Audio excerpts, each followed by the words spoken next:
Guys দেখো আজকে আমাদের বাড়িতে কি কি হচ্ছে না হচ্ছে দেখতে থাকো তোমরা প্লিজ। ভিডিওটা ইন্টারেস্টিং হতে চলেছে। যারা যারা এখনও আমাকে লাইক কমেন্ট সাবস্ক্রাইব করোনি শেয়ার করোনি তাদেরকে বলবো ঝটপট শেয়ার করো, কমেন্ট করো, লাইক করো, সাবস্ক্রাইব করো বন্ধুরা। আশা করি তোমরা ভালো আছো, আমিও ভালো আছি।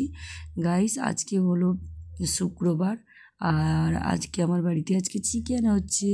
এটা অ্যাকচুয়ালি আমি কোথায় এসেছি, কোথায় কি করছি না করছি, যদি ব্লগটা পুরো দেখতে থাকো আর দেখে থাকো তাহলে তোমরা বুঝতে পারবে, না হলে তোমরা বুঝতে পারবে না।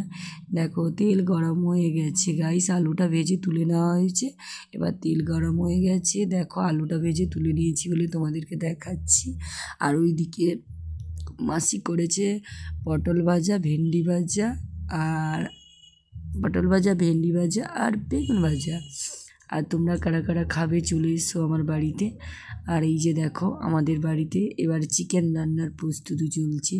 দেখেছিলে তো তেল গরম হয়ে গেছে কড়াই, আর ছোটো গ্যাসে তো রান্না করতে অনেকটা টাইম লেগে যাবে।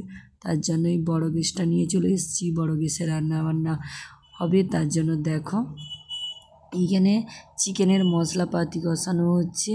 তোমরা যারা যারা খাবে চলে এসো গো বন্ধুরা। আর আজকে দেখো আজকে আমরা অনেকজন মিলে খাবো, মানে মাসির বাড়ির সবাই, তারপর বোন গেছে, বোন, আমি।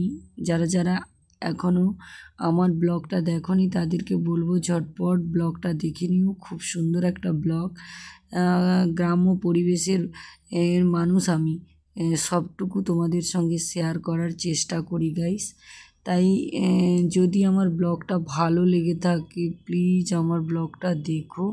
আর এইদিকে বোনকে বললো মাসি একটু মাংসটা রান্না করতো, তাই দেখো মাংসটা রান্না করছে বোন। বোন ভালো করে প্রথমে মশলাটা কষিয়ে নিচ্ছে, তারপর দেখো লেগে যাচ্ছে বলে অল্প একটু জল দিয়ে বলছে ভালো করে মাংসর মশলা না কষালে জানিস তো দিদি, তাহলে তেল ছাড়বে না আর ভালো করে টেস্টি হবে না। তাই দেখো এই যে কষানো চলছে, ঢাকা দিচ্ছে, নাড়াচাড়া করছে, আবার দেখো ঢাকা দিচ্ছে। আর তার ফাঁকে আমি তোমাদেরকে দেখিয়ে দিই আমার মাসির এই ছোট্ট কিচেনটা কেমন লাগলো তোমাদের কমেন্টে জানিও। এটা হলো ভাই, মাসির ছেলে। দেখো এই যে কি সুন্দর আলু ভাজা হচ্ছে, এতে অবশ্য আলুটা লাল লাল করে ভাজা হবে। আর এইদিকে চিকেন রান্নার প্রস্তুতি চলছে। তোমরাও এরকম মাঝে মাঝে একবার ফিস্ট করে খেয়েও, খুব ভালো লাগবে গাইস। অ্যাকচুয়ালি আমরা এখানে ফিস্ট করছি না, এটা মাসির বাড়িতে খাওয়া দাওয়ার ব্যবস্থা হয়েছে, তাই সবাই মিলে আজকে খাওয়া দাওয়া করছি। তোমরা খাবে তো চলে এসো বন্ধুরা, টাটা, বাই বাই।